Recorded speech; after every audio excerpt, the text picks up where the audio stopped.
Chapter 15. The Chocolate Room. "An important room, this!" cried Mr. Wonka, taking a bunch of keys from his pocket and slipping one of them into the keyhole door. "This is the nerve center of the whole factory, the heart of the whole business. And so beautiful! I insist upon my rooms being beautiful. I can't abide ugliness in factories. In we go, then. But do be careful, my dear children. Don't lose your heads. Don't get overexcited. Keep very calm." Mr. Wonka opened the door. 5 children and 9 grown-ups pushed their way in, and oh, what an amazing sight it was that now met their eyes.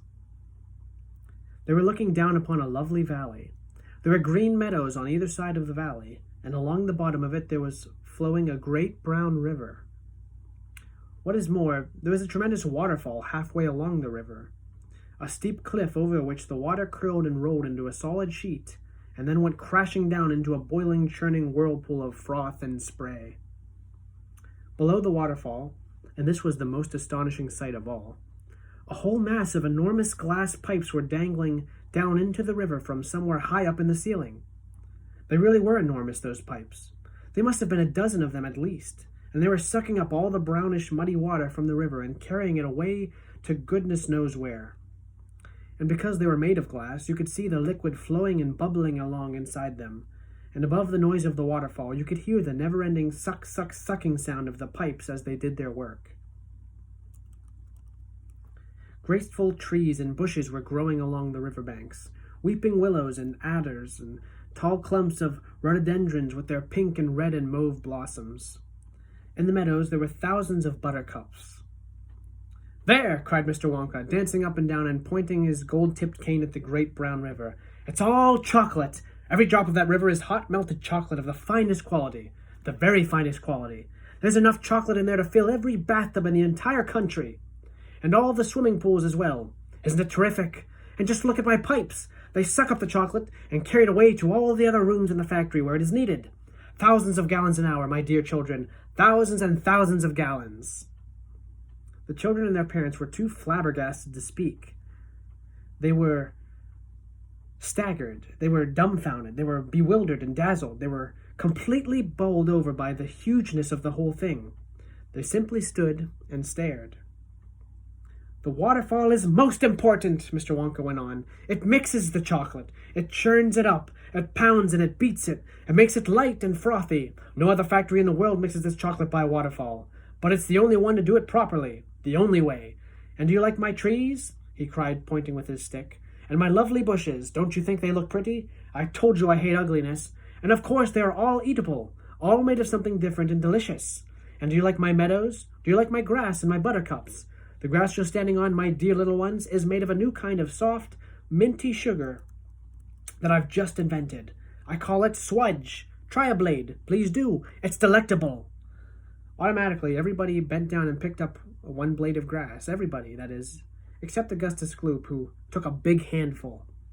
And Violet Beauregard, before tasting her blade of grass, took the piece of world record-breaking chewing gum out of her mouth and stuck it carefully behind her ear. "Isn't it wonderful?" whispered Charlie. "Hasn't it got a wonderful taste, Grandpa?" "I could eat the whole field," said Grandpa Joe, grinning with delight. "I could go around on all fours like a cow and eat every blade of grass in the field." "Try a buttercup," cried Mr. Wonka. "They're even nicer." Suddenly the air was filled with screams of excitement.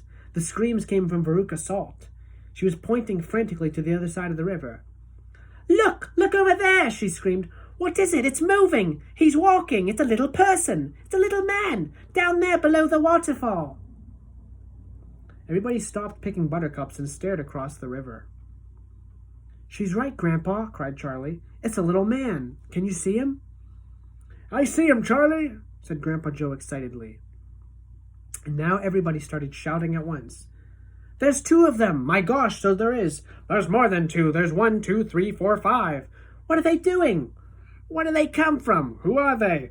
Children and parents alike rushed down to the edge of the river to get a closer look. "Aren't they fantastic? No higher than my knee! Look at their funny long hair!" The tiny men, they were no larger than medium-sized dolls, had stopped what they were doing, and now they were staring back across the river at the visitors. One of them pointed towards the children, and then he whispered something to the other 4, and all 5 of them burst into peals of laughter. "But they can't be real people," Charlie said. "Of course they're real people," Mr. Wonka answered. "They're Oompa Loompas." Chapter 16. The Oompa Loompas. "Oompa Loompas!" cried everyone at once. "Oompa Loompas!" "Imported direct from Loompaland," said Mr. Wonka proudly. "There's no such place," said Mrs. Salt. "Excuse me, my dear lady, but—" "Mr. Wonka," cried Mrs. Salt, "I'm a teacher of geography."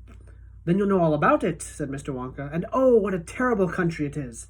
Nothing but thick jungles infested by the most dangerous beasts in the world. Hornswogglers and snozzwangers and those terrible wicked wangdoodles. A wangdoodle would eat 10 Oompa Loompas for breakfast and come galloping back for a second helping. When I went out there, I found the little Oompa Loompas living in tree houses. They had to live in tree houses to escape from the wangdoodles and the hornswogglers and the snozzwangers. And they were living on green caterpillars, and the caterpillars tasted revolting. And the Oompa Loompas spent every moment of their days climbing through the treetops looking for other things to mash up with caterpillars to make them taste better. Red beetles, for instance, and eucalyptus leaves, and the bark of the bong-bong tree, and all the beastly but not quite so beastly as the caterpillars. Poor little Oompa Loompas. The one food that they longed for more than any other was the cacao bean. But they couldn't get it. An Oompa Loompa was lucky if he ever found 3 or 4 cacao beans a year. But oh, how they craved them. They used to dream about cacao beans all night long and about them all day. You had only to mention the word cacao to an Oompa Loompa and he would start dribbling at the mouth. The cacao bean, Mr. Wonka continued, which grows on the cacao tree, happens to be the thing from which all chocolate is made. You cannot make chocolate without the cacao bean. The cacao bean is chocolate. I myself use billions of cacao beans every week in this factory. And so, my dear children, as soon as I discovered that the Oompa Loompas were crazy about this particular food, I climbed up their treehouse village and poked my head in through the door of the treehouse belonging to the leader of the tribe. The poor little fellow, looking thin and starved, was sitting there trying to eat a bowl of mashed up green caterpillars without being sick. "Look here," I said, speaking not in English, of course, but in Oompa Loompish. "Look here, if you of all your people will come back to my country and live in my factory, you can have all the cacao beans you want. I've got mountains of them in my storehouses. You can have cacao beans for every meal. You can gorge yourselves silly on them. I'll even pay your wages in cacao beans if you wish." "You really mean it?" asked the Oompa Loompas leader, leaping up from his chair. "Of course I mean it," I said. "And you can have chocolate as well. Chocolate tastes even better than cacao beans because it's got milk and sugar added." The little man gave a great whoop of joy and threw his bowl of mashed caterpillars right out of the treehouse window. "It's a deal," he cried. "Come on, let's go!"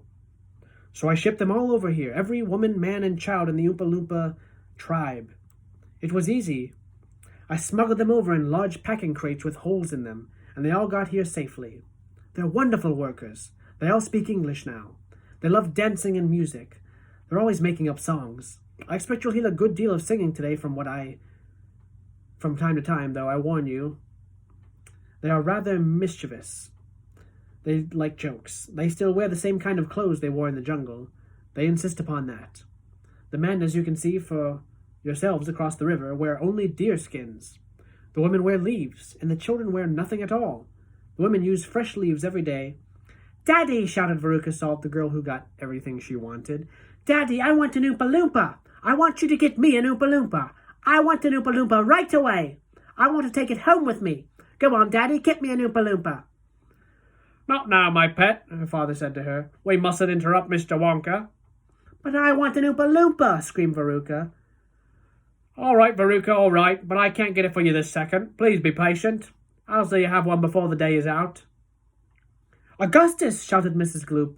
"Augustus, sweetheart, I don't think you had better do that." Augustus Gloop, as you might have guessed, had quietly sneaked down to the edge of the river, and he was now kneeling on the riverbank, scooping hot melted chocolate into his mouth as fast as he could.